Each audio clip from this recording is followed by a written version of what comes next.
Baby अपने पलंग पर बैठी खिड़की से बाहर देख रही थी। बीच हॉल में रखी रेडियो में 12:30 बजे के रिकॉर्ड बज रहे थे। शांत माहौल में गीतों के सुर गूंज रहे थे। सामने का बंद फाटक खोलकर पोस्टमैन भीतर आया।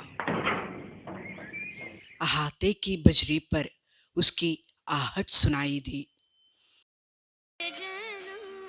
पोस्टमैन की आवाज उसके कानों में आई, पर फर्श पर डाके गिरने की आवाज सुनाई नहीं दी। बेबी पीछे मुड़ी, संभलकर पलंग से उतरी, फिर बैसाखियों के सहारे एक एक कदम चलकर दरवाजे तक आई। बंद दरवाजा खोलने में उसे थोड़ा समय लगा। दरवाजे से बाहर और हॉल को पार कर आगे आने में देर लगी। वह दरवाजे पर पहुंची। वहां हाथ में डाक लिए पोस्टमैन खड़ा था। फर्श पर डाक फेंककर अभी गया नहीं था। सीढ़ियों के ऊपर होकर उसने हाथ बढ़ाया। उसने ध्यान दिया कि आज पोस्टमैन दूसरा ही है। सदा का वो दाढ़ी वाला पोस्टमैन नहीं है। बच्चों के से चेहरे वाला यह नया पोस्टमैन है। उसने एक नजर बेबी के पैरों की ओर देखा। उसे शायद धक्का सा लगा। उसने डाक बेबी के हाथ में दे दी। बूढ़े पोस्टमैन की तरह इस पोस्टमैन ने उससे कोई बात न की।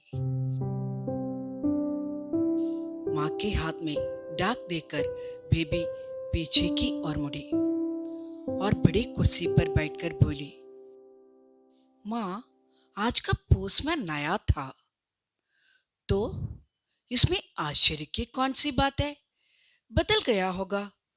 बेबी की माँ ने बालमित्र का नया अंक बेबी के आंचल में रखा। फिर रेडियो बंद करके वह अपने कमरे में चली गई। दोपहर में बेबी को हमेशा अकेलापन लगता। वह किसके साथ बात करे, किसके साथ हंसे, यह प्रश्न सदा ही बना रहता। ऐसे ही समय में वह बूढ़ा पोस्टमैन आ जाया करता।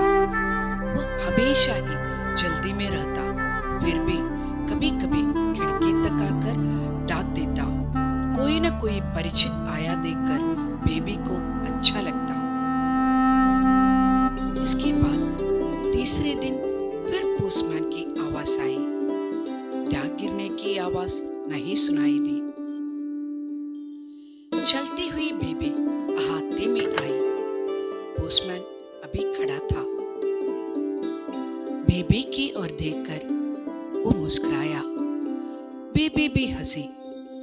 डाक लेकर बेबी ने पूछा, क्या तुम नए पोस्टमैन हो? जी हाँ। डाक फेंक कर तुम चले जाया करो, मुझे आने में देर लगती है। पोस्टमैन ने बेबी के पैरों की ओर देखा और देर तक मौन रहा। इस लड़की को भगवान ने पैर क्यों नहीं दिए? ऐसा शायद उसे लगा होगा। वो कुछ बोला नहीं, पर उसकी आंखों से कुछ यही भाव झलका। उसने बहुत ही कोमल तथा दिव्य आवाज में कहा, लगने दो बहन, पोस्टमैन का काम जिस की डाक को जिस के हाथ में सौंपने का है, अहाते में फेंकने का नहीं। वो बोल रहा था, तब बेबी ने उसके पैरों की ओर देखा। कितने मजबूत और गोल गोल इस पोस्टमैन के पैर कितने अच्छे थे। अचानक बेबी के ध्यान में आया कि ये अच्छे पैर नंगे हैं। इसने पैरों में कुछ पहना क्यों नहीं? पोस्टमैन लौट गया, सुंदर पग धरते हुए चला गया। बेबी ने सोचा कि कदाचित उसके जूते फट गए होंगे। वे मरम्मत होकर आते होंगे। थोड़ी देर के लिए ही सही, इस तर्क से बेबी को अच्छा लगा। डाक लेकर वह कुर्सी पर बैठ गई। पोस्टमैन के नंगे पैर उसके मन से धीरे धीरे चले गए। जाड़ा गया और गर्मी आई। धूप कुछ तेज पड़ने लगी थी।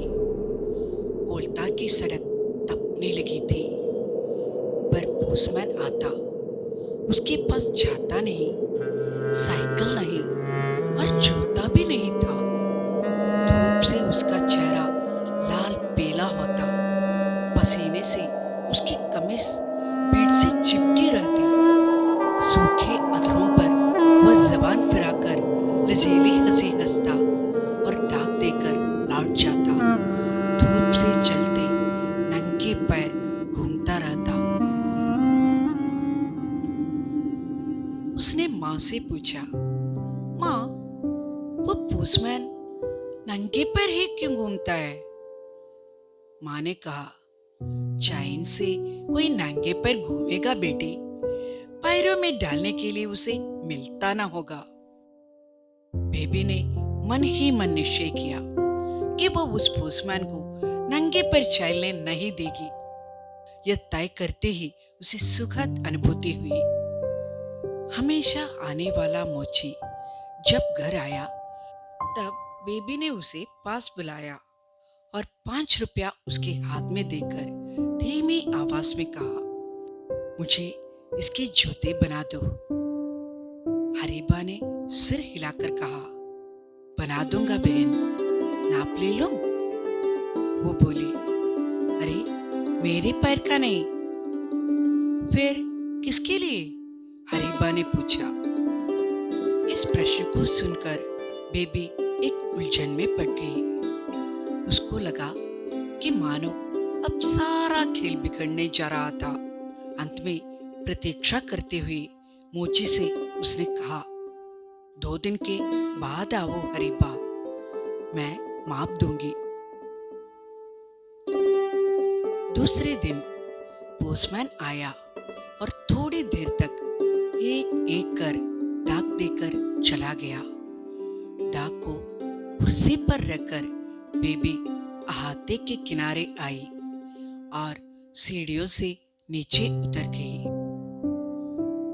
फिर फ्रॉक की जेब से परकार निकालकर जाने वाले पोस्टमैन के पैरों के निशान का नापजोख किया। पैरों की गोलाई आदि का ठीक ठीक माप लेकर वह फिर कमरे में आ गई। हरीबा मोची को काम मिला। उसने हिसाब से जूते तैयार किए और बेबी को लाकर दे दिए। तब होली का त्योहार मनाया जा चुका था। दोपहर को पोस्टमैन कब आएगा इसकी प्रतीक्षा करती हुई बेबी बैठ गई। दोपहर को पोस्टमैन आया और बेबी के आने की राह देखने लगा। धीरे धीरे बेबी आई और पुराने अखबार में लिपटा एक बंडल लेकर अहाते में खड़ी हो गई। हमेशा की तरह वो मुस्कुराया और पत्रों का गड्ढा उसने बेबी के हाथ में दे दिया।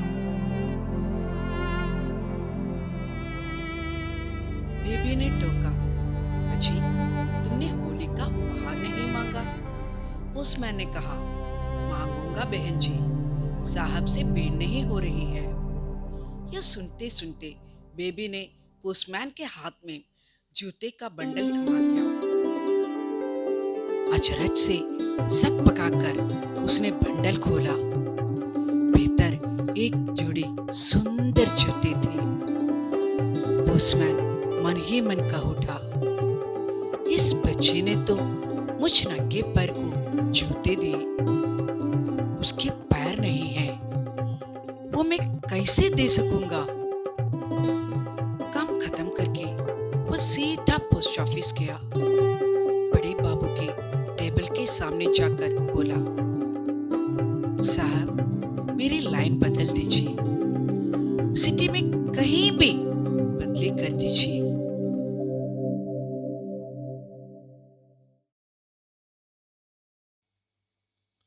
बच्चों, कहानी के प्रसंगों से आप गुजर चुके हैं ना? क्या सारे प्रसंग आपको याद है? हम कुछ चित्र देखेंगे।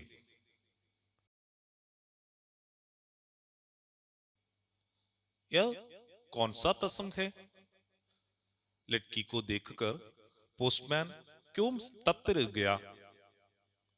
यहाँ पोस्टमैन ने क्या सोचा होगा? हाँ, पोस्टमैन ने सोचा, इस लड़की को भगवान ने पैर क्यों नहीं दिए? इस चित्र में बेबी क्या करती है? बेबी पोस्टमैन को जूते क्यों देती है?